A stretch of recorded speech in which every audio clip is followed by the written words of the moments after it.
নিশু ভাইয়ের মতো co artist পেয়েছি আমি। আমার মনে হয় যে ফ্যামিলি সহ হলে এসে ছবি দেখা একটা it's a very healthy entertainment, because আমাদের দেশে আরও হেলদি এন্টারটেইনমেন্টের প্রয়োজন আছে। এবং দাগি দিয়ে যে এরকম ফ্যামিলি এসে হলে সিনেমা দেখছে, এটা অবশ্যই আমাদের ইন্ডাস্ট্রির জন্য এবং দেশের জন্য খুবই পজিটিভ। সো হ্যাঁ, ভালো লাগছে। অ্যান্ড আই হোপ সামনে এরকম সিনেমা আরও আসবে, যেখানে ফ্যামিলি নিয়ে দর্শক হলে এসে ছবিটা দেখতে পারবে।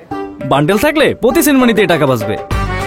বিকাশ সেনমানি বান্ডিল কিনে জিতুন প্রতি লেনদেনে। নিশু ভাইয়ের সাথে কাজ করার এখানে আসলে আমি খুবই নতুন একজন আর্টিস্ট, যেখানে যারা যারা আছে, শিহাব শাহিন আছে, নিশু ভাই আছে, তমা আছে, শাকিল ভাই আছে, যারা সিনিয়র আর্টিস্ট আছে সবাই আমার অনেক senior.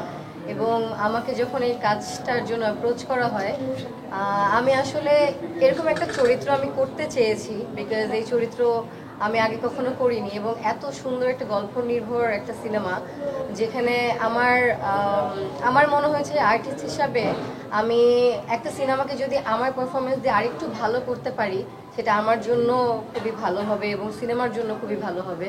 So I felt really blessed Nishu ভাইয়ের মতো কো আর্টিস্ট পেয়েছি। আমি ওনার সাথে আগে কখনো কাজ করিনি, এবং ভাইয়া অনেক সিনিয়র, আমার খুব পছন্দের একজন আর্টিস্ট। উনি আমাকে, আমার মনে আছে এখনো যে আমি মাঝে মাঝে একটু হয় না নতুন আর্টিস্ট, অনেক জায়গায় আমি হয়তো কনফিউজ হয়ে যেতাম, সে আমাকে সামনে থেকে হেল্প করেছে। অ্যান্ড শিহাব ভাইয়া তো অবভিয়াসলি ডিরেক্টর, উনি আমার থেকে অ্যাক্টিংটা বের করতে পেরেছে। সো আমার কাজের অভিজ্ঞতা খুবই ভালো এবং ওনাদের সাথে আমি বারবার কাজ করতে চাবো ফিউচারে।